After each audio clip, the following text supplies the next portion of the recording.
नमस्कार साथीहरू, मेरो भान्सामा यहाँहरूलाई स्वागत छ। आज म तपाईँहरूलाई नेपाली पारामा खसीको मासु कसरी बनाउने भनेर देखाउन जाँदैछु।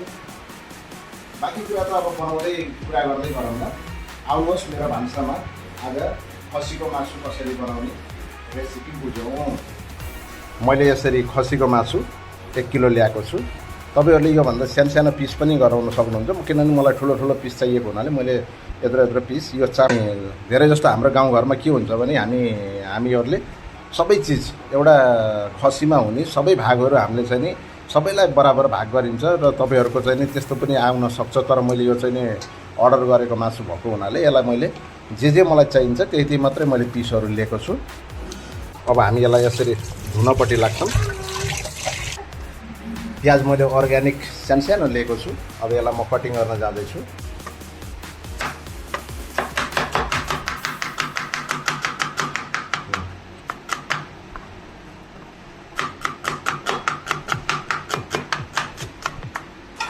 अब यतिको प्याज काटिसकेपछि आउनुहोस् हामी कराई बसाल्न जान्छौँ। अब हामी मटन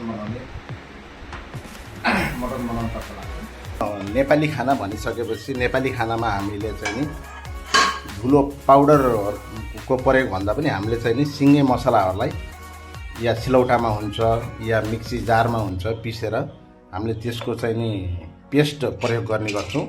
हामीले पिस्नको लागि यता धनियाँ, थोरै धनियाँ, अनि छिलेको लसुन, अनि एउटा टुक्रा अदुवा, अलिकति जिरा, अनि 3टा हरियो खुर्सानी र केही मरिचको गेडा मैले चाहिँ प्रयोग गर्न गइरहेको छु। यता मैले फुराउनको लागि यता तेजपत्ता, दालचिनी, सानो इलायची, सुकमेल, ठुलो सुकमेल, ल्वाङ, अनि यो चक्री फुल लिएको छु।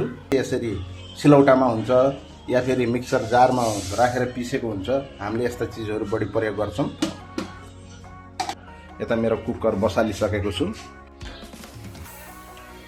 आज म यसलाई कुकरमा पकाउन जाँदैछु, किनभने यो खसी तपाईँको 24 किलोको हुँदाखेरि यो कराईमा सायद पाक्दैन होला छिटो, अनि यसलाई अलि नरम तरिकाले पनि पकाउनु पर्ने हुन्छ, किनकि मेरो घरमा साना केटाकेटी र बुढो बाबु हुनुहुन्छ, उहाँहरूको लागि पनि अलिकति बढी नै गलाउन पर्ने हुन्छ र मैले कुकरमा पकाउन जाँदैछु। अब म सिङ्गै मसला फुराउन जाँदैछु।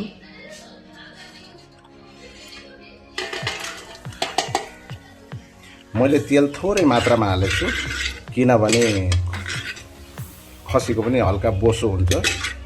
पछि त्यो बोसो पग्लेपछि यहाँ चाहिँ तेलको मात्रा बढी हुन जान्छ। प्याज हाल्न जाँदैछु। हामीले काटेर राखेको सब काटेर राखेको प्याज हाल्छौँ। अब प्याज हामी रातो हुन्जेली भुट्छौँ। अब हाम्रो प्याज यति भुटिसकेपछि अब यसमा खसीको मासु हाल्नु होला।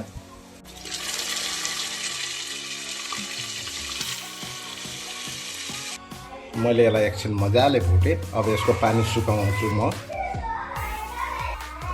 मैले 4वटा जति टमाटर प्रयोग गर्न जाँदैछु। मेरो मासु यतिको भुटिसकेपछि अब म यसमा यो पिसेर राखेको अदुवा, लसुन, जिरा, धनियाँ, अनि थोरै खुर्सानी पिसेर राखेको पेस्ट एड गर्न जाँदैछु।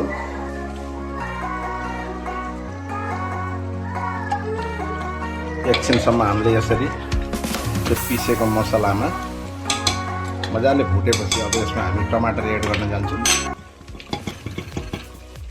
टमाटरलाई पनि हामीले यसरी मजाले मिक्स गर्छौँ। अब यसमा हामीले प्रयोग गर्ने भनेको रेडिमेड धुलो मसला भनेको एउटा हल्दी पाउडर, एउटा नुन, अनि एउटा गरम मसला, अनि एउटा कश्मिरी रातो खुर्सानी, जसले कलरलाई यसको मासुको कलर ल्याउनमा एकदम मद्दत गर्छ। त्यति हामीले रेडिमेड मसला प्रयोग गर्ने हो। अरू बाँकी चाहिँ सबै हामीले पिसेको मसलाहरू एड गरिसकेका छौँ। बाँकी हाम्रो पिसेकै मसलाले यसमा स्वाद ल्याउँछ। नेपाली पारामा थोरै भन्दा नि स्वाद अनुसार नुन, चाहिने अनुसारको हल्दी हाल्छौँ, अनि साथसाथै यो कश्मिरी रातो खुर्सानी हाल्छौँ। ल हेर्नुहोस् त, यस्तो मजाको कलर आयो। जे कुरा पनि आफूले प्रत्यक्ष या सिलौटामा राखेर पिसेर हुन्छ।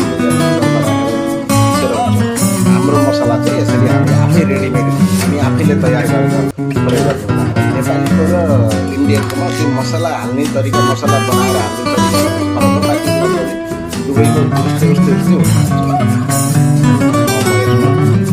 थोरै गरम मसला अन्तिममा हाल्दैछु र यसलाई म 2-3 सिटी लगाउँछु किनभने मासुलाई राम्रोसित गलाउन पर्ने हुन्छ। घरमा सानो केटाकेटी र बुढो बाउ हुनुहुन्छ। यतिको रस राखेपछि अब यसलाई मैले मजाले कुकरमा सिटी लगाएर आधा घन्टा जति पकाउँछु।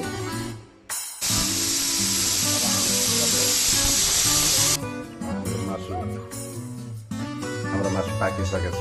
अब हामी यसलाई खोल्छौँ।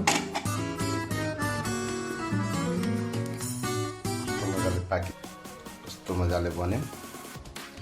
अब आउनुहोस् म तपाईँहरूलाई टेस्ट गरेर भन्छु कस्तो बन्यो हाम्रो खसीको मासु। मैले एउटा टुक्रा लिएँ। वाउ!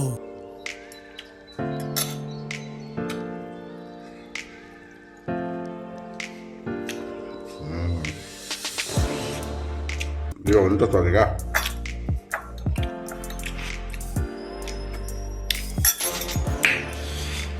यस्तै गरी मिठो मिठो पकाएर तपाईँहरूले नै आफ्नो सम्पूर्ण परिवारसँग बसेर खानुहोस्। हस् त, थ्याङ्क यू, धन्यवाद।